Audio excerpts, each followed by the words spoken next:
그 책을 요약해서 이제 6개 부분으로다가 그때 말씀을 드렸는데 이게 굉장히 중요합니다. 그냥 한마디로 말씀드리면 성경은 예수 그리스도와 하나님의 나라에 대한 이야기입니다.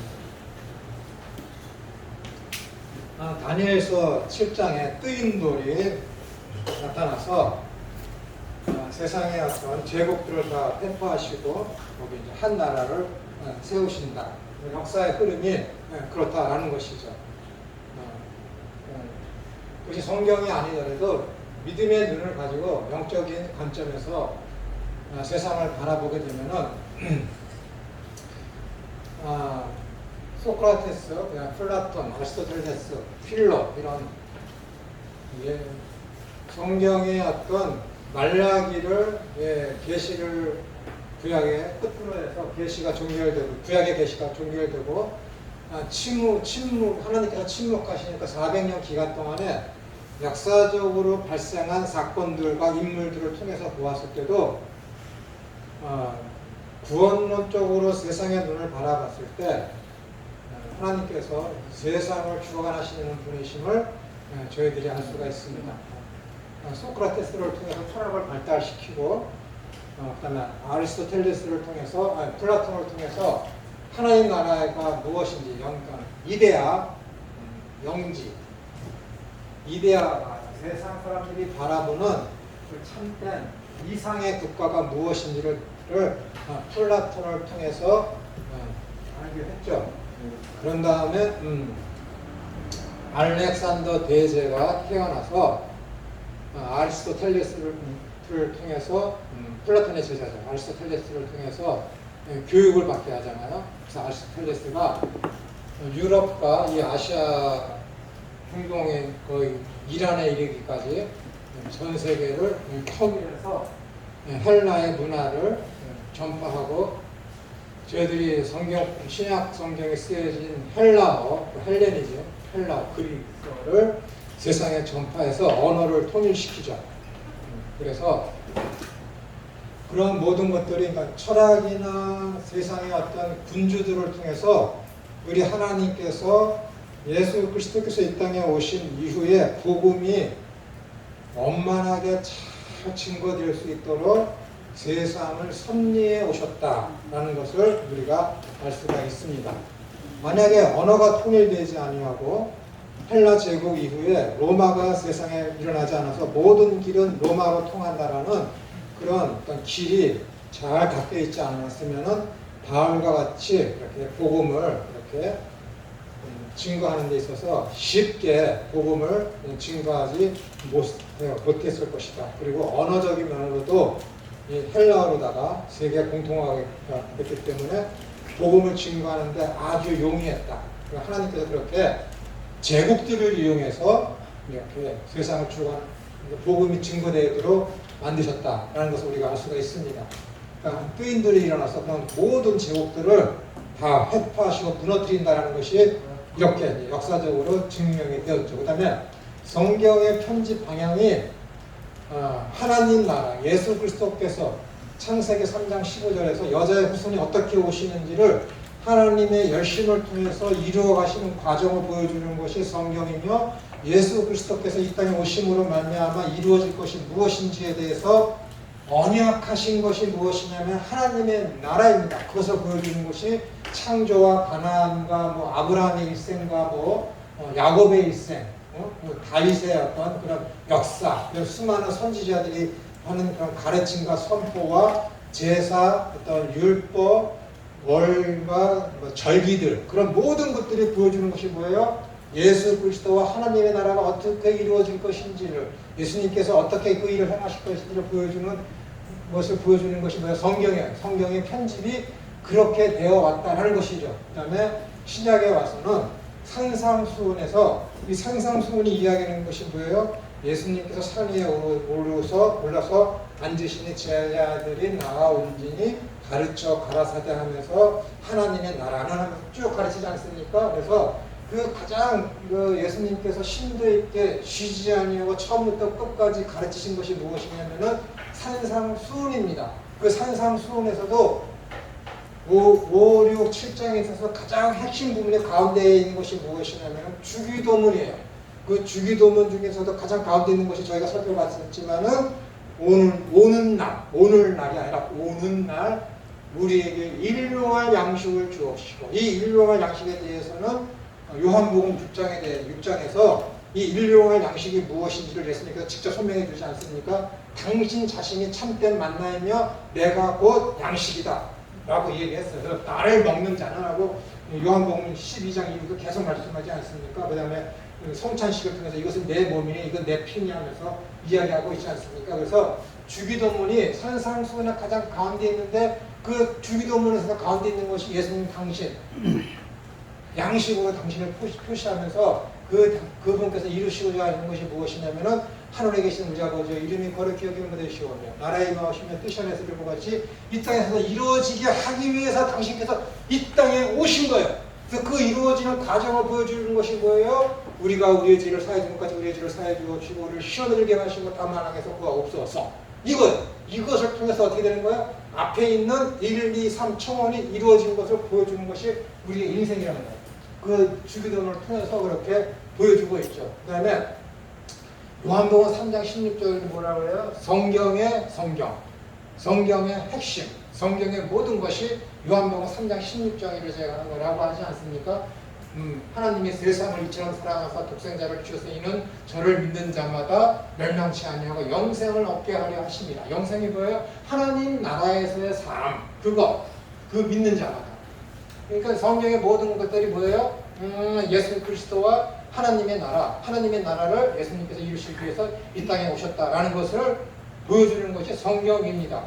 그 다음에 서신서, 사도행전에서는 복음이 어떻게 증거돼서 하나님 나라가 어떻게 확장되어 가는지를 보여주면서 그 다음에 이 하나님 나라가 어떻게 관리되어져야 되는지를 보여주는 것이 뭐예요? 서신서예요. 서신서. 그 모든 문제들에 대한 해결책을 제시해서 어떻게 하는 것이 사람들이 하나님 앞에서의 거룩하고 흠없는 존재로 만들어져 가고 세워져 가고 하나님 앞에 영광이 되며 기쁨이 되는지를 보여주는 삶의 모토를 보여주는 것이 서신서의 내용들입니다. 거기서 이루시는 것이 뭐예요? 예수님께서 하나님 나라를 이루셨다. 그리고 하나님 나라에 들어온 교회와 너희들이 어떻게 살아야 하나님의 기쁨이 되는지를 설명해 주는 것이 서신서예요. 하나님 나라에 대한 이야기입니까? 예수 그리스도에 대한 이야기예요. 그 다음에 사도들의 가르침이 또한 어떻게 되는 거예요? 다 그런 거예요. 사도 베드로가 마가의 다락방에서 성령을 체험한 이후에 첫 번째 설교가 뭐예요? 야, 너희들이 예수님을 죽였지? 그러니까 사람들이 어떻게 돼요? 우리가 그럼 어떻게 해야 되겠습니까? 그랬더니 그를 믿고 회개하라면서 쭉 설명해 나가는 것이 뭐예요? 야, 예루살렘 성전에 들어갔더니 안진뱅이가 있어. 야, 내가 너희가 줄 것은 없는데 나사렛 예수 그리스도의 이름으로 명하노니 일어나 걸어라. 하나님의 나라의 모습이 어떤지를 보여주면서 초대교회의 모습을 보여주죠. 사장에 가서 초대교회의 모습. 서로 뭐예요? 물건을 다 가지고 통용하고 나누어주고 나누어 먹고 내 것이 없는 것처럼 삶을 사는 삶.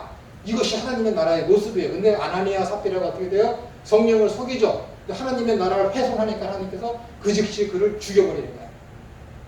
헌금짓다고 죽여요? 엄청 많이 훔쳤습니다. 아나니아 삽비라 상대도 안 돼요. 예전에는 저희 아버지가 그 가정에서 목회를 하셨거든요. 처음에 할 때. 청락도에 해놓으면 한 달도 안 돼서 경찰들이 와서 부셔버리고 그랬어요. 그러니까는 자꾸 부셔버리니까 서울 연회동에서 자꾸 지금 거기에는 전두환 집이 세워져 있어요. 그 예배당 후에 저희 아버지가 처음 시작했다. 청락도에 했다. 그래서 가정에서 예배하고 그러면 어떻게 돼요? 돈 훔치기가 진짜 뻔해요. 이동경로가 짧으니까. 돈 헌금 엄청 많이 훔쳤습니다. 초등학교 때. 아버지한테 그때 뭐 용돈이나 주기도 합니까?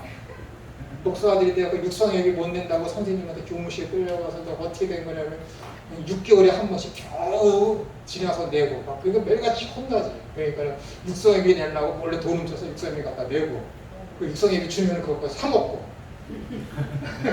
그래 걸리면 아버지한테 진짜 건 반타작해서 죽을 만큼만 내놓고 감히 하나님 돈을 훔치냐고 그래요. 그랬어요. 아니야 삽비라는 저한테 상대도 안 돼요. 헌금 훔치는 거 얘기하면 횟수로 하면은 그러니까 그거는 하나님의 나라의 모습이 이런 것이다라고 했는데 그 모습을 완전히 훼손하고 하니까 하나님께서 그거 아니다. 하나님 나라의 모습은 그런 것이 아니다라고 하면서 보여줬기 때문에 그렇게 죽이신 거예요. 여러분 헌금 훔친받아 죽이지 않습니다. 그렇다고 훔치라는 건 절대 안 해요. 훔치지 마세요. 사도가 가르치는 게 그렇고 그다음에 창조의 목적이 뭐예요? 하나님 나라를 세우시기 위해서 창조를 하신 거예요. 창조를 하신 거예요. 예수님께 이 땅에 오신 목적이 뭐예요? 죄를 괴면하시고 사탄을 멸하시기 위해서 유다서에 나오잖아요. 예수 그리스도 이 땅에 오신 것은 뭐예요? 사탄을 멸하시기 위해서 이 땅에 오셨다라고 하지 않습니까? 그렇게 오신 거니까 성경의 전체적인 모든 흐름이 뭐예요? 예수 그리스도와 그분께서 하시는 일, 그러면 그분께서 오셔서 하시는 일이 뭐라고? 하나님 나라를 세우시는 거, 하나님 나라에 들어가면 그들의 삶이 어떠한 것을 보여주는 것이 뭐예요? 산상수훈이라니까요, 여러분. 진짜 복은 뭐예요? 이삭이 농사를 지었더니 전해에 비해서 100배의 결실을 더 맺었다라 이런 것이 절대 아니라니까요, 여러분. 참된 복은 뭐예요? 시편 1편에 있는 대로 복 있는 자들은 뭐예요? 악인의 길을 쫓지 아니하고 죄인의 길에 서지 아니하고 오만한 자리에 앉지 아니하고 여호와의 율법을 취하러 묵상하는 자입니다. 복 있는 자, 예수님을 믿었어. 처음에 어떻게 돼요? 악인의 길을 쫓아. 진짜 나쁜 놈은 악인의 길을 쫓아. 근데 더 나쁜 놈은 어떻게 돼요? 죄인의 길에 서. 처음에 생각만 해. 그다음에 쫓아가. 죄인의 길에 서지 않아. 복 있는 사람들은. 근데 진짜 제일 나쁜 놈들은 뭐예요? 오만한 자리에 앉는, 오만해서 자리에 앉는 거예요. 그 자리에 딱 앉아갖고 죄를 짓도록 너 이 나쁜 짓 해, 너 이거 나쁜 짓 해, 이거 나쁜 짓 해. 그게 오만한 자예요. 그런데 어떻게 돼요? 복 있는 사람들은 악인의 길에 쫓지 아니하고 죄인의 길에 쫓아다니지도 아니하고 오만한 자리에 지시하는 그 자리에 있지도 아니야. 이게. 거기에 어디 잘 먹고 잘 사는 거였어요? 과실은 시냇가에 심은 나무처럼 주야 성장 푸르리라. 그것은 여기 육신적인 그런 이야기를 하는 거예요. 그것에 대한 다른 해석이 다 어떻게 있던 거예요? 산상수훈이 있다니까, 여러분. 시편 1편의 해석은 어디에 있어요? 산상수훈이 있다니까, 여러분. 그게 그 얘기예요, 여러분. 그래서 시편 1편의 그 내용 그대로 가지고 산상수훈에서 예수님께서 복 있는 자들이야. 거기서는 모리오스 복 있는 자 감탄문으로 쭉 이야기하지 않습니까? 그래서 8가지 복을 쭉 이야기하고 그들의 진짜의 삶의 본분이 이래야 되느라고 쭉 이야기하는 것이 산상수훈이라고. 그래서 성경의 어떤 창조의 목적이 그쪽으로 쭉 하나님 나라를 향해서 가고 있음을 성경이 이야기하고 있습니다. 그래서 창세기 1장 1절이 히브리어로 브레시트, 어떤 사람 베레시트라고 그러는데 그렇게 읽는 사람들도 있어요. 브레시트라는 것이 뭐예요? 하나님께서 브레시트가 태초에라는 거예요. 태초에. 근데 거기에 뭐예요? 브레시트가 하나님께서 시작을 하셨습니다. 브레시트의 뜻이 뭐냐면 하나님께서 시작을 하셨습니다. 뭐를? 하나님 나라를 짓기를 시작하셨습니다. 무엇으로다가? 능력으로. 오른손으로. 하나님께서 능력의 오른손, 오른 정의의 그 오른손으로 하나님 나라를 짓기 시작했습니다라는 의미를 함축적으로 가지고 있는 단어가 태초에 브레시트라는 단어가 갖고 있는 의미예요. 얼마나 신기합니까? 바라는 거야. 창조하다인데 창조라는 의미가 바라 해서 하나님께서 하나님 나라를 시작하셨습니다. 창조가 그 뜻이니까요. 그러니까 이미 창세기 1장 1절부터 하나님께서 천지를 창조하시고자 하는 목적이 명확하게 나타나 있습니다. 그러니까 이런 것을 여러분이 잊지 아니하고 이런 건 7가지의 쭉 내용이 있지만 이것을 다 세부적으로 기억하지 못하시더라도 성경의 주인공은 예수 그리스도이시며 그 성경의 내용은 뭐예요? 하나님의 나라인 것을 절대 잊으시면 돼요. 성경은 기독론과 비해서 구원론이 핵심이에요. 기독론은 뭐예요? 예수님이 누구십니까? 구원론은 뭐예요? 하나님 나라는 어떠한 것인가? 어떻게 이루어지는가가 구원론이에요. 그것을 여러분들이 절대 잊으시면 그것 관점으로다가 여러분들이 성경을 보시면은 옆으로 뛰쳐나갈 확률이 거의 없습니다. 거의 없습니다. 그것은 제 말이 아니라 성경의 흐름이 그렇고 예수님께서 직접 저렇게 말씀하셨습니다. 그리고 예수님께서 삶의 목적이 이 땅에 오신 3년 동안의 공생의 기간 동안에 부지런히 열심히 하신 일이 뭐예요? 하나님 나라를 세우시는 것이거든요. 그래서 누가복음 11장과 마태복음 12장에 내가 성령을 힘입어 귀신을 내어쫓고 병을 고치는 것이면 하나님의 나라가 이미 너희 가운데 임하였느니라 라고 말씀하십니다.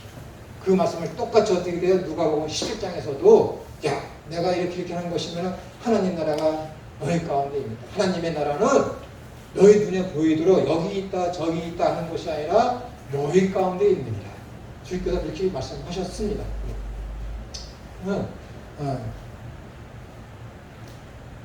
글을 읽을 수 있고 생각할 수 있는 사람이라면 성경을 한 번만 정독하면 이 성경이 이러구나 이런 것이로구나 라고 명확하게 깨달을 수가 있습니다. 자, 오늘 나눠드린 페이퍼 6조. 교수님. 네. 전에 말씀하셨을 때 창조의 목적이라든가 이런 것들이 네. 인간을 위한 것도 있지만은 네. 그 목적이 사단을 면하기 위해서 어떤 말씀을 잠깐 하시는데 네. 거기에 그 얘기를 조금 해주시면 어떨까요? 그 보면 여기 이제 하나님의 나라에 대해서 오늘 이제 진도가 나갈 텐데요. 그거 하게 되면서 자동적으로 그것이 이제 나올 내용입니다. 그리고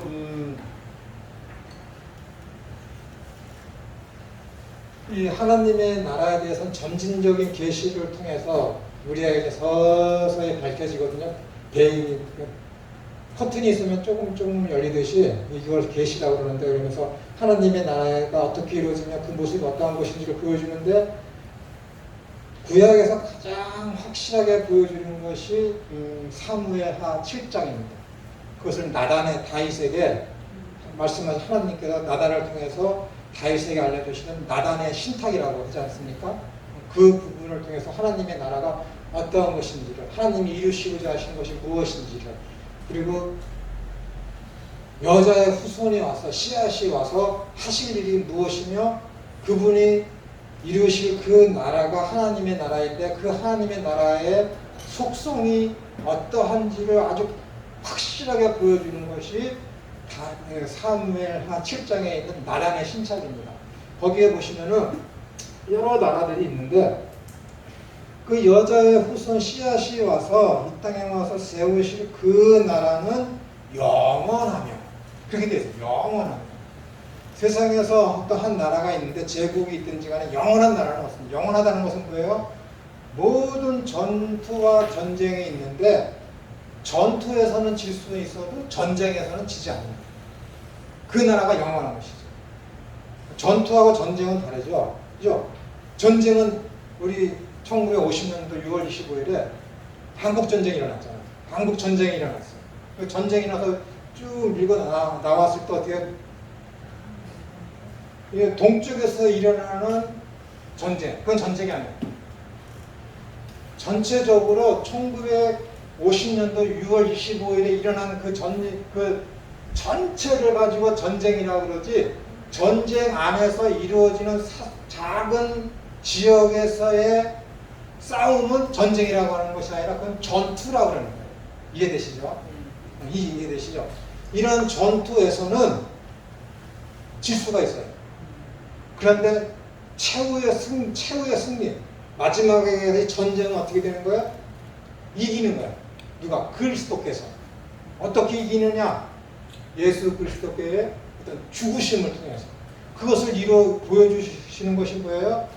구약에 있었던 모든 제사들, 그런 절기들, 그 내용들이 예수님께서 이 땅에 오셔서 어떻게 삶을 살 것이며 또한 하나님께서 언약하신 그 하나님의 나라가 어떻게 세워질 것인지를 모형적으로 보여주고 그리고 그 하나님의 나라가 세워졌을 때 거기에 들어간 하나님의 백성들이 어떻게 삶을 살아야 될 것인지를 보여주는 것이 무엇이냐면은 아브라함의 인생과 이삭의 인생과 야곱의 인생과 다윗의 인생과 수많은 그 다니엘의 인생, 아드락, 사벤누고, 메드락, 그 사람들의 인생이에요. 그들의 사람들의 인생이 어떻습니까? 휘황찬란하잖아요. 휘황찬란하잖아요. 야곱을 얘기 들어볼까요? 너 몇 살이냐? 내 인생이 험할 거야. 138년을 살아. 나그네 된 자가 어떻게 되는 거야? 거지 같은 나그네 된 자. 흉년에 쪼들겨서 먹고 살 것이 없는 거지 같은 놈이 와서 애굽의 그 왕, 세상에 통치하는 세상의 왕은 어떻게 되는 거야? 축복하잖아요. 다스리는 거예요. 다스리는 거예요. 역전되고 참된 하나님을 믿는 백성의 승리하는 그러한 모습. 이삭은 어때요? 많은 우물을 팔 때마다 블레셋 족속들이 찾아와서 땅을 빼앗고 우물을 빼앗아요. 당시의 우물은 뭐라 그랬습니까? 생명이라니까 물. 그 광야에서의 물은 곧 생명이에요. 근데 그 생명은 어떻게 돼요? 다 포기하고 가자. 그래서 어떻게 되는 거예요? 나중에는 자꾸만 물이 나오니까 그들이 와서 뭐예요? 협약을 맺잖아요. 이삭이랑 같이. 오히려 무릎 꿇고. 네가 믿는 그 하나님이 어떤 하나님인지를 안다라고 하면서 그 블레셋 그 장군하고 같이 찾아오면서 오히려 아비멜렉이 무릎 꿇고 그에게 어떻게 되는 거예요? 인정하잖아요. 협약을 맺잖아요. 그랬더니 어떻게 되는 거예요? 이전에 있었던 이삭의 그 논과 밭에 열매 맺는 것이 100배가 더했더라. 이것이 뭐예요? 하나님 나라에서의 삶의 풍요로움. 야곱은 어떻게 되는 거예요? 하나님 나라에서의 어떻게 되고 얻어지게 될 명예와 영광. 명예와 영광을 보여주는 거예요. 아브라함은 어떻게 되는 거예요? 모든 자손들이 다 어떻게 되는 거예요? 이스마엘을 통해서도 중동의 씨가 편만하게 되었고, 이삭을 통해서는 어떻게 되는 거예요? 영적인 후손들이 평안하게 되었고, 나중에 또 재혼을 첩을 두어서 5명의 자녀를 낳았을 때 얻어지는 그런 민족적인 대풍요로움이 아브라함을 통해 또한 이루어지잖아요. 이렇게 세 부류의 아브라함의 후손이 있는데 그 중에서 이삭을 통해서 말씀하시는 풍요로움은 뭐예요? 왕성함은 뭐예요? 번역은 뭐예요? 내 민족은 하늘의 별과 같이 동물 티끌과 같이 많아지리라는 것은 뭐예요? 육신적인 그 풍요로움이 아니라 갈라디아서 3장 4장에서 보여주듯이 성령을 받은 그 자가 참된 아브라함의 후손이다라고 이야기하고 있지 않습니까? 이렇게 이런 것을 쭉 놓고 봤을 때는 구약에서 계시된 그 풍요로움과 명예를 얻음과 영광스러운 것은 다 뭐예요? 육신적인 것, 이 땅에 속한 것이 아니라 사도 바울을 통해서 로마서와 갈라디아서를 통해서 보여주듯이 뭐예요? 영적인 영광과 영적인 풍요로움이 진짜다라고 이야기하는 거예요. 이 땅에서의 전쟁은 뭐예요? 에스겔서 34장에 나타나는 곡과 마곡의 전쟁. 그 다음에 요한계시록 16장과 19장에 나타나는 아마겟돈에 관한 그 내용은 뭐예요? 실질적으로 일어나는 어떤 육신적인 전쟁이 아니라 영적인 전쟁이에요. 영적인 전쟁. 이후에 말씀드려야 되는 내용이지만은 아마겟돈 전쟁은 지금이에요, 여러분. 지금. 영적인 전쟁으로서 예수님께서 부활하시고 승천하신 그 이후부터 악한 사탄이 뭐예요? 그의 악한 사탄은 지금 무기적에 갇혀 있어요. 예수님께서 어떻게 돼요? 사망을 점령하셨잖아요. 이상한 얘기하는 것 같죠. 예수님께서 사탄의 그런 계략에 의해서 백성들이 빠져서 예수님은 어떻게 되는 거예요? 십자가에 달려 죽었잖아요. 죄의 삭은 사망이다. 그러니까 어떻게 돼요? 예수님이 죄인도 아닌데 죄를 다 짊어지고 죽으셨어. 그러면 죄의 삭은 사망. 죄의 원천은 누구예요? 사탄이잖아요. 그러니까 사탄이 생각하기는 어떻게 돼요? 내가 이 예수를 죽이면 전쟁에서 승리하겠지 라는 생각에 의해서 예수님을 죽였지. 그 사탄이 승리한 것 같이 보이잖아요. 그런데 어떻게 해요? 사흘 만에 예수님께서 부활하셨지. 죽음을 정복하신 거잖아요. 그것은 뭐예요? 죄의 최고의 형벌인, 최고의 정점인, 최고의 무기인 그 죄의 열매인 그것을 천정에 버리셨기 때문에 전쟁에서 예수님께서 승리하신 것이죠. 전쟁에서 승리하면 어떻게 돼요? 적의 수장은 포로로 잡혀가는 것이죠. 그러니까 그 계시록을 읽어보시면 어떻게 돼요?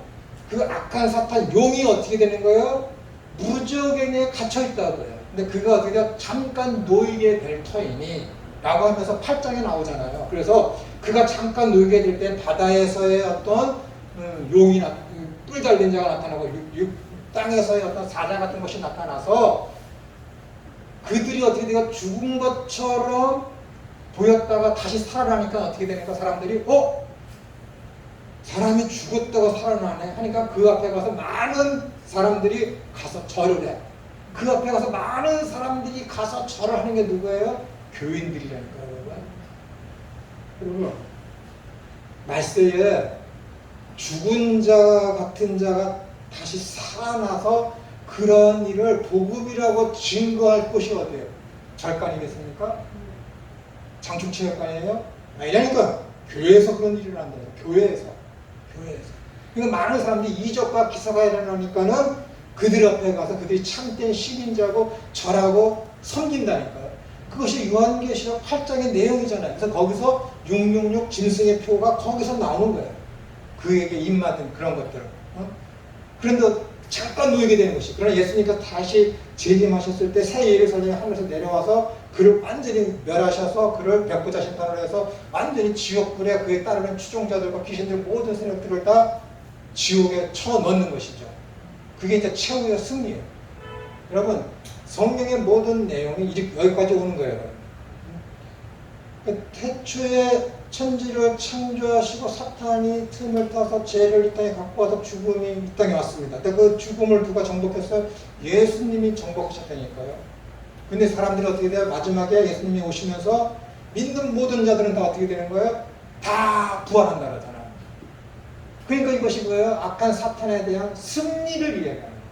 이것이. 그런데 여러분, 첫째 부활이 있고 둘째 부활이 있잖아요. 이건 나중에 이야기했지만 굉장히 논란이 많은 거예요. 그러나 요즘 이 시대에서는 첫째 부활은 뭐냐면은 예수님을 믿는 그 사람들, 여러분들, 저가 이미 영적으로 부활합니다. 골로새서 1장 2절에 뭐라고 되어 있어요? 에베소서인가? 에베소 1장 2절에 2장 1절 죄와 허물로 죽은 우리를 살리사. 그게 부활이잖아요. 영적인 부활, 육적인 부활입니다. 둘째 부활은 뭐예요? 죽었던 자들도 다 육신을 입어서 다시 살아나는 것을 둘째 부활이라고 이야기하는 거예요. 저는 지금 이 첫째 부활, 둘째 부활은 신학자들이 종말론을 연구하는 신학자들이 논하는 일반적인 가르침을 여러분에게 지금 이야기하는 거예요.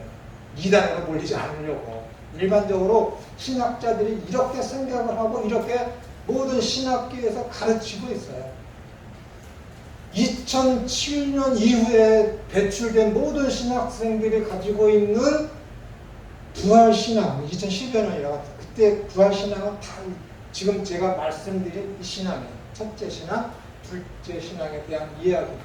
이 부활이 여러분 그냥 부활이 아니라 이 부활이라는 이 단어 속에는 악한 사탄을 쳐부수고 모든 전쟁에서 완벽한 승리를 포함하고 있다는 것이 이 부활이라는 단어에 포함되어 있는 것입니다.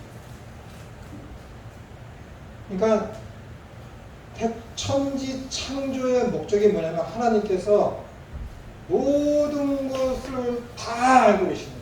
다 알고 계십니다. 내가 천지 창조를 하면은 이 천상계에서 하나님을 배반한 이 이사야서 42장 거기에 나타난 그 천사 루시퍼가 이 지상에 내려와서 당신이 창조한 피조물을 유혹해서 죄를 범하게 돼서 죽음이 들어오게 될 그런 모든 과정들을 하나님이 다 아시고 허용하신 것이죠. 네. 누구 때문에? 악한 사탄이 죄에 대해서 핑계치 못하게 하시고 죄 짓는 거 놔두는 거야. 악한 사탄이 계속 그래 죄져라 내버려 두시는 거야. 내가 택한 백성들 계속 괴롭혀라 이 창조된 세계를 파손해라 계속 내버려 두시는 거야. 왜? 그래야 최후의 심판 때에 악한 사탄이 어떻게 되는 거예요? 핑계할 거리를 만들지 못하게 하시는 것이죠. 이것이 요한 1서 3장인가에 거기에 보시면 명확하게 나타나 있습니다. 그리고 이 천사가 타락했다는 것은 어떻게 되는 거예요? 유다서에 나타나 있죠. 그리고 이들이 멸망하게 되는 것은 어떻게 나타나 있는 거예요? 요한계시록에 나타나 있죠. 요한계시록에 나타나 있는 거예요. 그러니까 이 천지창조의 근본 목적은 대부분의 목회자들이나 선교, 잘못 알고 있는 선교사들이 이야기하고 있는 것처럼 인간을 위해서 천지를 창조하신 게 아닐까요? 이 천지창조의 근본적인 목적은 하나님 나라를 세우시기 위한 것이며, 이 하나님의 나라가 세워진다는 것은 뭐예요? 악한 사탄이 괴멸된다는 것을 이야기합니다. 그러니까 이 천지창조에 숨겨진 뒤에 있는 어두운 목적은 무엇이냐면은 악한 사탄을 멸하시기 위해서 하나님께서 천지를 창조하신 거예요. 결코 여러분들을 위해서 한 게 아니니까요. 괜히 거기에서 여러분 자랑거리 삼고 자부할 필요, 그게 바로 교만입니다. 근데 천지창조의 목적이 하나님께서 이렇게 6일째 창조하시고 7일째 안식을 줘서 인간이 거기서 평화를 누리게 했기 때문에 하나님께서 이 천지를 인간을 위해서 창조하셨다. 그거는 아주 웃긴 성경을 육적으로 보는 거예요. 그거는 성경 완전히 도올처럼 보는 거예요. 영적인 눈으로 보는 것이야. 도올처럼. 도덕적이고 율법적이며 인본주의적인 사고방식을 가지고 성경을 보는 사람들이 뭐예요? 천지창조는 인간을 위한 것이다 라고 이야기합니다. 정신 차려서 여러분 에스겔서 읽을 수 있는 수준이 되시면 에스겔서 한번 읽어보십시오. 1장. 얼마나 어려운데. 아주 그냥 동쪽문에 가면은 하고 서쪽문에 가면 어떻게 에덴 동산에 그런 무슨 화영금을 들고 막고 계시고 하고 그런 모든 것들이 여러분 레위기부터 민수기까지 한번 같이 그걸 다 통합해서 읽으시면은 이해가 잘 되십니다. 그 에스겔서는 하나님의 나라가 어떻게 이루어지며 천지창조로 타락했을 때 하나님께서 에덴 동산에 대해서 취하신 행동이 무엇이며 그 에덴 동산을 어떻게 하나님께서 완성하실 것이며 회복하실 것인지를 보여주는 것이 에스겔서입니다. 에스겔. 그렇기 때문에 이 에스겔이 거기서 7번인가 6번의 환상을 통해서 기록해 놓은 것이 에스겔서이잖아요. 그렇게 환상이기 때문에 에스겔서가 어려운 거예요. 요한계시록이 왜 어렵습니까? 환상을 적어 놓은 것이기 때문에 어려운 거예요. 7인, 7 나팔 얼마나 어렵습니까? 그러나 그것을 기독론적이며 구원론적으로 봤을 때는 다 해결이 됩니다. 그렇기 때문에 천지창조의 근본 목적은 인간을 위한 것이 아니라 악한 사탄이 핑계치 못하고 괴멸시키시기 위해서 하나님께서 천지를 창조하셨다라는 거예요. 그리고 여기까지 말씀드렸으니까는 악한 사탄이 하는 그 일에 대해서는 여러분 아까도 제가 말씀드렸지만 사무엘하 7장에 보시면은 놀라운 내용들이 거기에 있습니다. 야, 너희들이 나 여호와를 섬기지 아니하고 너희 제갈 길로 가지? 그럼 내가 너희들에게 채찍을 들고 어린아이의 어떤 방망이로다가 너희를 때릴 것이다. 그러니까 어떻게 사람들이 야, 하나님의 나라를 부인하고 하나님을 믿지 않으려고 하나님의 율법을 어기면은 야, 하나님이 어린아이의 회초리로 때리고 어른의 채찍으로 우리를 후려친대. 그러니까 어떻게 잘 믿어야 되겠지. 잘 믿어라고 해도 너 그렇죠. 하나님이 성인의 채찍과 어린아이의 방망이로 때릴 거야. 우리나라 성경이 어떻게 돼요? 인생의 채찍이라고 되어 있어요. 인생의 채찍으로. 정확하게 기억은 못하지만 인생의 채찍으로 하나님이 때린대. 아니요. 히브리어는요, 여러분.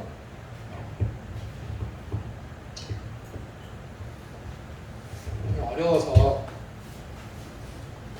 칼, 이팔, PL, QR 그래서 쭉 7가지가 쭉 있습니다. 여러분. 동서에 해석하는 원리가. 근데 거기서 하나님께서 내 율법을 어길 거야? 내 말 안 들어? 그럼 내가 너희를 어린아이의 방망이와 어른 인생의 채찍으로 너를 때린다. 때린다, 친다라는 것은요, 이 능동태인 칼이나 투알이 아닙니다, 여러분. 히팔이야, 히팔. 아니, 여기 18이 아니라 히팔. 히피엘. 이건 뭐냐면요, 하나님이 그렇게 되게 내버려 두신다는 거예요. 그건 뭐예요? 너에 대해서 잠시 포기한다. 아까 뭐라 네 마음대로 해봐. 내버려 두는 거야. 유기. 거기에 하나님께서 너희들 내 율법 안 지켜? 그럼 내가 너희를 때릴 거야. 우리나라 성경은 칼로다가 칼. 그냥 거기는 히피예요. 내버려 둔다. 널 죄져? 내 율법 안 지켜? 그래? 그럼 내가 너 포기할 거야. 그때 네 상태가 어떻게 되는 건지 내가 볼게. 그럼 어떻게 되는 거야? 어린아이의 몽둥이로 처음엔 맞아. 하나님 때리는 게 아니니까. 하나님 여러분 보호해주지 않으면은 처음에 어린아이의 몽둥이로 맞는 것처럼 맞아. 그래도 말을 안 들어? 그럼 성인의 채찍으로 와서 때리는 것처럼 그런 아픔이 온다는 거야. 무섭지 않습니까? 하나님 여러분 안 때려. 하나님 여러분 때리면 그냥 죽어버려요. 여러분 그러면은 히브리서 12장에 야 하나님이 그를 채찍질하지 아니하면은 하나님의 자식이 아니라 사생아니라. 거기서 채찍 나오죠. 하나님이 징계하지 않으라고. 거기서 징계라는 것은요 가정교육이라는 뜻이에요. 그래서 하나님께서 거기서 채찍질이라는 단어 있죠. 그 채찍질이라는 단어는 채찍질이라는 뜻도 있지만은 더 강한 뜻은 뭐냐면 병에 걸리게 한다는 거예요. 병에 걸리게. 네? 여러분 하나님 보호해주지 않잖아요. 하나님 여러분 가정교육 받는 것처럼 훈계를 매일같이 들어야 되는데 그것도 듣기 싫어하면은 병에 걸리게 내버려 둔다는 거예요. 하나님 보호하지 않으면 여러분 병에 걸린다니까 여러분 각종 병에 내버려 두는 거예요 여러분. 아니 하나님 할 일이 없어서 김철호 잘못했다고 때려? 아니니까 여러분 이게 얘기 안 하려고 그러는데 또 얘기해. 아니니까 여러분 그냥 내버려 두면 여러분 그냥 죽게 돼 있어요. 내버려 두면 여러분 이 1층 아래로 내려가다 꼭 부러져서 탈병신 된다니까. 내버려 두면은 아니 사람들이 이렇게 하나님 오늘 먼 데서 이렇게 있다가 이렇게 한 곳에 이렇게 올 수 있도록 하나님께서 지켜주셔서 감사합니다. 기도하면 사람들이 아멘 그래. 설교 이게 기도 끝나고 내가 이런 식으로 얘기하면 내 스스로 왔는데 하나님 때리는데 그렇게 생각한다니까.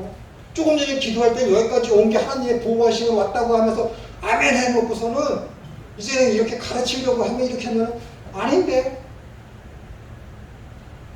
아니니까 여러분 하나님께서 여러분 눈동자처럼 지켜주고 계시기 때문에 악한 사탄은 지금도 믿는 자들을 어떻게 하든지 넘어뜨리려고 어느 사자처럼 삼킬자를 좀 찾고 계신다니까 여러분.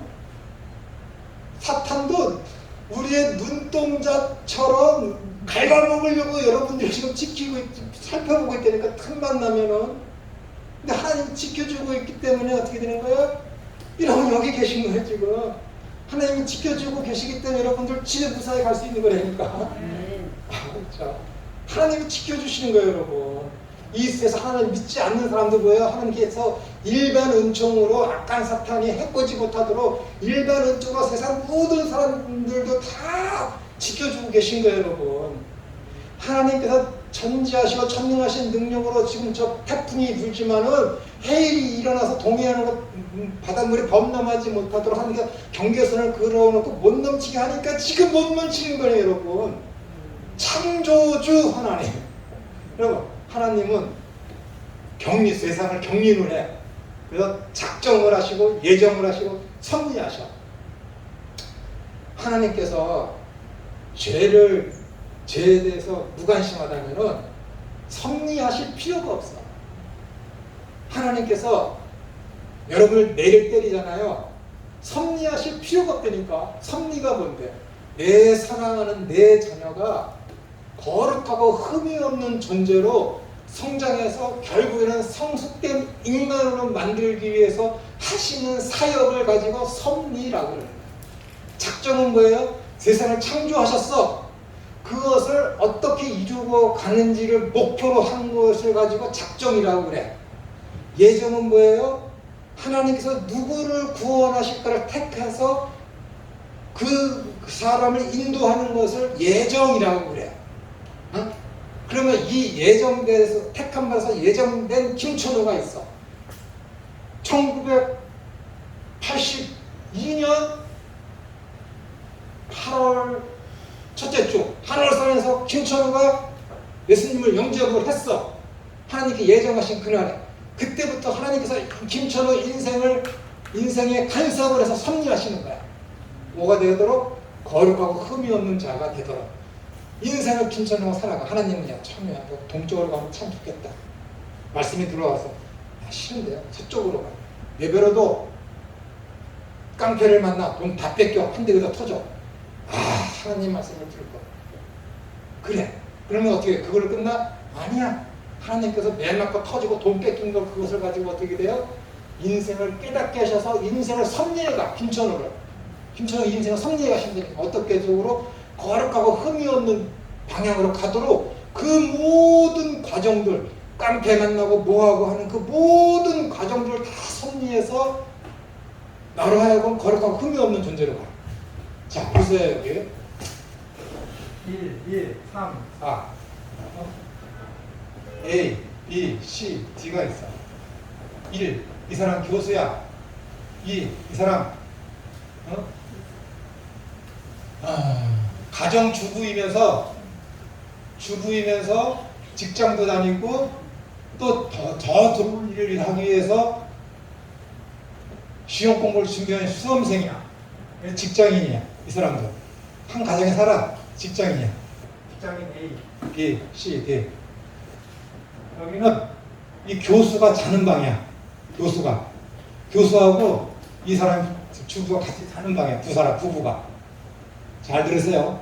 부부가 자는 방이야. B는 거실이에요. 엄청 큰 TV가 있어. 이 C는 직장이 C는 저기야. 교수가 공부하는 서재야. 서재. 좋은 PC가 있어. D는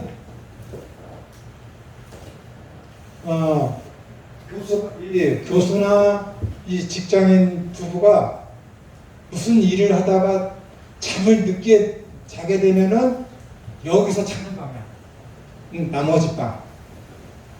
그리고 E는 이 직장인 B가 자는 방이야. 그래서요. 근데 하루는 매일같이 이 직장인 B가 자기 방에서 TV를 봐요. TV를 봐. 근데 이 교수는 이 서재에서 공부하는 것보다 이 거실 TV 옆에 있는 좌식 컴퓨터에서 공부하는 걸 더 좋아해. 그러니까는 얘는 당연히 여기서 TV를 보고 싶은데 아버지가 여기서 공부를 하니까는 자기 방에 가서 TV를 볼 수밖에 없지. 그리고 이 직장인 여기 수험생 공부하는 이 사람은 이 서재에 가서 공부를 해야 되는데 이 컴퓨터 책상밖에 없으니까 작으니까는 이 나머지 방 여기 책상에 가서 공부를 해. 근데 어느 날 얘는 나가서 살아. 근데 어느 날 이 아이가 아버지 나 오늘은 큰 TV를 볼 게 있으니까는 아버지 오늘은 제발 이 서재에 가서 공부하세요. 그랬어. 그러니까 아버지가 그래 부탁드려주지 해서 아버지가 공부를 해. 그 얘가 여기서 TV를 봐. 그래서 얘는 이제 TV 보다가 자기 방으로 갔어.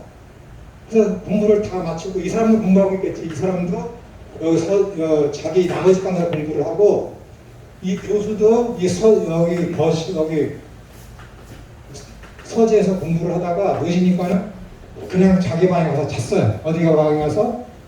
이 큰 방에 가서. 그런데 이 수험생 부인이 자기 여기 방에서 공부하다가 늦으니까는 여기서 자지 않고 여기서 그냥 잠을 자게 된 거야. 그러니까 이 방은 어떻게 된 거야? 여기 비었지. 근데 여기서 공부하던 멍청한 이 교수가 그날 바람이 많이 부는데 창문도 열어놓고 그냥 가고 이 방문도 열어놓고 그냥 간 거야. 어디로? 잠자러. 그러니까 이 방문은 어떻게 된 거야? 창문도 열려있고 방문도 열려있지. 근데 이 부인은 여기서 자는 거야. 나머지 방에서. 근데 새벽에 바람이 부니까 문이 꽝 하고 닫혔어. 꽝! 근데 방 구조가 어떻게 되냐면은 여기 거실이 있고 여기 직장인 B가 살고 있고 여기는 침실이 있고 여기는 나머지 방 D가 있고 여기는 요 E가 있는 거야. B, E. 이 문이 꽝 닫히니까 어떻게 되겠어요? 늦게 잠을 잔 이 사람이 새벽에 깬 거야. 잘 들으셨어요? 네, 빨리. 이 사람이 잠을 깬 거야. 직장인 B가. 잠을 깼어. 그러면 여러분 생각 중에 교수, 부인, 얘는 집이 없으니까 직장인 B, 이 중에 누가 잘못해? 지금 설명한 거 이해돼서 누가 잘못해? 이 아이가 나 오늘 거실에서 TV 볼래요. 나 오늘 거실에서 TV 볼래요. 하지 않았으면은 이 교수가 요 나머지 과에 가서 공부를 안 했을 거예요. 그러면 문이 꽝 닫힐 일도 없죠. 그죠? 그리고 이 두 사람이, 이 교수하고 부인이 같이 공부를 마쳤으면은 이 자는 방에 같이 잘 수 있었을 거예요. 그리고 이 사람이 여기서 자지 않았으면은 나머지 방에서 잠을 자지 않았으면은 또 문제가 없었겠지. 여러분 생각을 해보세요. 교수, 부인, 직장인 B 중에 누가 잘못된 거야? 어? 누가 잘못된 거야? D? 직장인 이사? 아니면 교수? 눈 안 닫고 간 교수? 아니면 늦게 잠을 자서 새벽에 잠을 설친 부인? 누가 잘못한 거야? 누구 실수예요? 교수? 여기에 내가 일부러 안 적은 게 있어요. 5번 바람.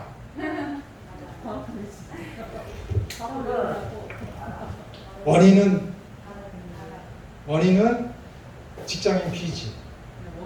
자기 방에서 그냥 조그만 걸로 TV를 봤으면은 이 교수가 서재도 안 들어갔을 거 아니에요. 그럼 문을 열 일도 없을 것이고, 그죠? 그 양보하다가 쳐. 이 교수가 조금만 정신 차려서 이 방문을 잘 닫았으면은 문이 꽝 닫히는 일이 없어서 이 사람이 잠을 깨는 일도 없었을 거 아니에요. 그렇잖아요. 사람들이요, 생각하기를 사람으로만 관심을 갖는 거예요. 근본적인 원인, 왜 이 사람이 잠을 깨게 됐는지 이 사람들이 이 집안에서 어디서 잠을 자고 무슨 상관이에요? 내 집안에서 바람만 안 불었으면은, 그죠? 문을 활짝 열어놓고 잠을 자든 뭘 하든 문이 꽝 닫힐 일이 없어서 저 부인이 잠을 깨서 설칠 일이 전혀 없는 거잖아요. 전혀 없는 거예요. 이 바람을 누가 일으켜요? 하나님이 일으켜요? 아니라니까. 사탄이 일으켜요. 사탄이 여러분. 제가 여러분들한테 사람들이 받는 고통, 고난, 수치, 어려움, 이 모든 것의 뒷배경은 사탄이라니까요, 여러분. 사탄. 하나님 왜 안 때려요? 하나님은 저 바람 일으키지 않는다니까. 그냥 내버려 두는 거예요, 여러분. 그냥 너희들 방에서 마음대로 해. 마음대로 해. 이 모든 것을 다 일으켜서 어떻게 되는 거예요? 아침에 이 부인이 화를 내면서 당신이 말이야 불을 달았으면은 이런 일도 없어서 내가 내일 시험 보는데 어려움도 없었을 거야. 아버지는 야 이놈아 네가 네 방에서 TV 봤으면은 내가 그 방으로 가지도 않고 아무 문제 없어서 근데 너 때문에 집이 사단났잖아. 그러면 어떻게 되는 거야? 집이 풍비박산나는 거지. 부인이 얘기해서 어젯밤에 좀 해서 신경 써서 문 좀 닫아줬으면은 내가 그런 일이 없었을 건데. 그럼 아버지가 미안해요. 내가 실수했네. 그래서 끝이야. 그럼 그 가정은 어떻게 되는 거예요? 더욱더 튼튼해지겠지. 하나님이 원하시는 거는 그거야. 후자. 너 때문이야, 너 때문이야가 아니라 자기 잘못을 인정해서 내가 좀 더 신경 썼으면은 당신 내일 시험 보는데 이렇게 스트레스 안 쌓이겠어. 미안해. 그러면서 어떻게 되는 거예요? 인격도 성장해가고 가정이 믿음 안에서 더욱더 돈독해지는 것이지. 하나님은 이렇게 섭리해 가시는 이런 것들을 이용해서. 그런데 전자처럼 당신이 문을 안 닫아서 네가 네 방에서 TV를 안 봐서. 여러분 이게 아닙니다. 세상 일은요. 어떤 사건, 사고, 악한 일, 좋은 일, 모든 일들은 나 하나의 일로 이루어진 게 하나도 없어요. 모든 것하고 다 상관돼서 이 일이 엮여지는 이것을 가지고 섭리라고 그러는 거예요. 악한 사탄도 이런 섭리에 개입해서 우리의 인생을 망가뜨리고 하나님으로부터 멀어지게 해요. 하나님도 우리 인생에 간섭하셔서 악한 사탄에 침투해서 해방하고 나쁘게 만든 이 환경을 극복해서 좋은 쪽으로 나아가도 하나님께서 우리를 섭리해 놓으신다니까요. 섭리하신다니까요. 그렇기 때문에 고통과 고난이 믿는 자들에게 항상 있는 거예요. 왜요? 안 때린다니까 하나님. 모든 고통과 순환, 아픔은 다 뭐예요? 사탄이 뒤에서 조종해서 만들어 놓은 환경이에요, 여러분. 그러니까 기도할 때 어떻게 되는 거예요? 우리를 시험에 들게 하지 마옵시고 다만 악에서 구하옵소서. 얼마나 그것이 중하면은 제자가 찾아와서 우리가 어떻게 기도해야 되는지 가르쳐 주십시오 했을 때 그걸 가르쳐 주고 아까 같은 지속적으로 계속해서 간섭해서 우리들을 괴롭힐 것을 하나님이 아시기 때문에 사도 베드로에게 예수님께서 누가복음 17장인가요? 마태복음 17장 거기에서 뭐라고 그럽니까?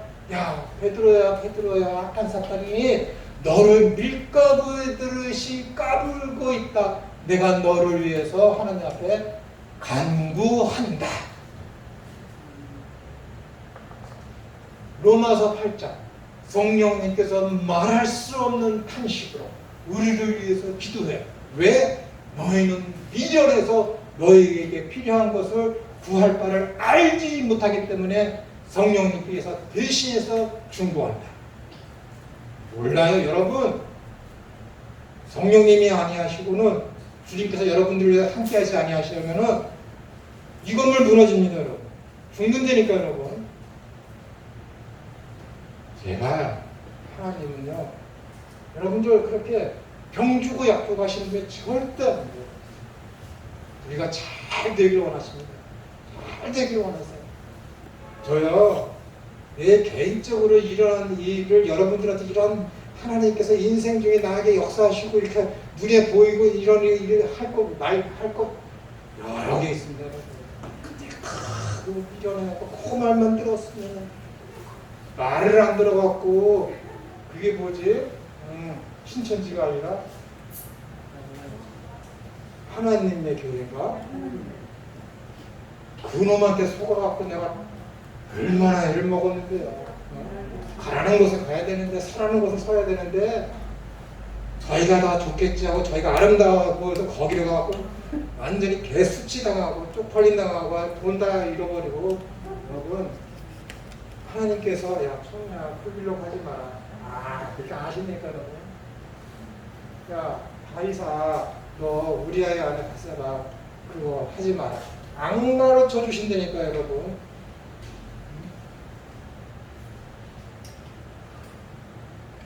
하나님은 믿는 자나 믿지 않는 자나 그냥 내버려 두시는 거예요. 여러분들이 당하는 고난, 어려움 다 사탄 때문에 그러는 것이고 여러분들이 사탄의 유혹에 빠져서 넘어가서 그 고난, 그 수치를 당하는 거예요. 교회 안 나온다고 하나님 때려? 유치하게 안 그러신 거예요. 헌금 안 낸다고 하나님이 때려? 아니니까 여러분. 그래? 그냥 내버려 두는 거야. 내버려 두는 거야. 니 그래? 헌금하지 마. 하지 마. 하지 마. 한번 해보지 마세요. 어떤 일이 벌어져.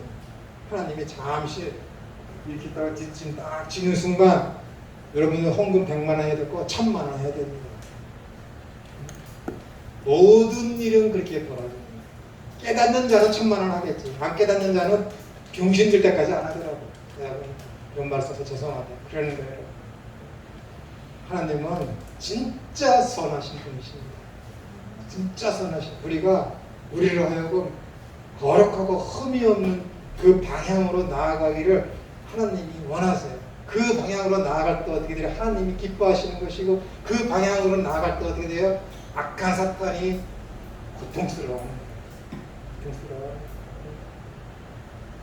그러니까는 신앙자가 하나님의 어떤 징계나 그런 말을 하지 않겠습니다. 사무엘하 7장 그 하나님한테 섭리와 악한 사탄의 최후에 대해서 말씀하다 보니까 이렇게 사탄이 하는 일에 대해서 제가 말씀을 드렸는데 신비이에요. 내가 잘못할 때마다 하나님께서 야 천우야 이름 불러주시면 얼마나 좋겠습니까? 그러면은 1시간 전하고 지금하고도 꽁충 얼마나 빨리 세상에서 얘기하는 성화가 얼마나 빨리 되겠습니까? 안 그렇습니까? 근데 그게 아니에요. 조금만 더 말씀드리면은 1800년도 말에 미국의 세계적인 부흥사인 무디가 있었고 영국에는 인류 역사상 최고의 설교가라는 스펄전이 있었습니다. 스펄전이 있었어요. 그 무디가 스펄전을 너무 만나고 싶었는데 기회가 잘 되지 않아서 어떻게 하다 보니까 영국에 이제 전도 집회를 하러 가게 됐어요. 그래서 영국에 온 이상 내가 세상에서 가장 설교를 잘한다는 인류 역사상 가장 설교를 잘한다는 스펄전 목사님을 만나게 해야 되겠다. 나이도 비슷해서 딱 갔어요. 스펄전 목사님이 담배를 딱 피고 있네. 책상에 딱 앉아서 성경을 보면서 담배를 피고 있는 거야. 무디 목사님 너무 깜짝 놀랐어요. 어떻게 목사님이 설교하시는 분이 담배를 피고 술도 마십니까? 당신은 죄인이라는 그런 눈빛으로 쳐다보고 있었어요. 근데 스펄전 목사님이 너희 웃으면서 무디 목사님 배를 닦고는 거예요. 어떻게 기독교 목회자가 돼갖고 배에 기름기가 그렇게 팍 뼈가 배때기가 그렇게 많이 나서 턱이 3층이 됐습니까? 서로 비난하는 게 아니에요. 문화의 차이입니다. 영국에서는 술 먹고 담배 피는 거 죄라고 비성경적이라고 하지 않아요. 영국에서 목회자가 배 나와서 목에 기름기가 있어서 3층으로 된 거 탐욕, 욕심, 먹는 욕심 사로잡혀 있기 때문에 목회자는 그러면 안 된다. 그건 죄인이다 라는 거예요. 미국에서는 어떻게 돼요? 술 먹고 담배 피는 것은 어디 타락의 모양이다 라고 하는 거예요. 우리나라의 복음을 가장 많이 전한 선교사가 누구예요? 미국, 감리교, 신내교잖아요. 우리나라에서는 어떻게 돼요? 술 먹고 담배 피면 안 되는 거야. 미국에서 선교사들이 많이 들어왔기 때문에. 만약에 영국에서 선교사가 들어와서 선교를 많이 했다 치면은 영국의 장로교와 성공회가 들어와서 성공했다 그러면 어떻게 되는 거예요? 목회자들 살찌면 안 돼. 제일 칭찬받은 사람이 누구예요? 나. 그러는 거예요. 내가 왜 이 말씀을 드리냐면 이 시대에 교인들 술 먹고 담배 피는 거 가리키는 사람 거의 없습니다. 청년들 먹고 사는데 직업을 가지면은 회식하고 그러는데 어떻게 안 하느냐 라는 것이죠. 이것을 이제 어떻게 받아들이느냐가 앞으로 20년 완전히 판가름 나겠죠. 판가름 나니까 여러분 사람 바라보는 시각도 달라져요. 내 이 말씀 드리냐면 이게 무서운 얘기입니다. 여러분 자녀들 이야기가 될 수도 있어요. 주님께서 분명히 말씀하시는 것은 야 너희 속으로 들어가는 것이 너희를 더럽히는 것이 아니라 너희 입에서 나오는 게 사람을 죄짓게 만들고 더럽게 하느니라 라고 친히 말씀하셨거든요. 이게 문화적인 것이니까는 복음과는 이렇게 크게 상관되지 않습니다. 그래서 고린도서에서도 먹고 마시는 것으로 인해서 믿음이 큰 자들은 그런 것을 행할 수 있고 믿음이 약한 자들은 그런 것을 행할 수 없기 때문에 타인을 위해서 할 수 있지만은 행하지 않는 것, 그것이 기독교인의 자세입니다. 그래서 성숙한 그리스도인 어떻게 되겠어요? 그렇게 먹는 것을 탐내지 않았으면 좋겠는데 누가 얘기하면은 하지 않아. 기독교인인데 어떻게 담배를 피워 술을 먹지? 그래? 너한테 걸림돌이 돼? 좀 하지 않아. 그러는 거예요. 그게 복음적 삶이죠. 복음적 삶이죠. 그렇게 되기를 바랍니다. 45분에 또 하겠습니다. 지금 뭐가 안 나가네.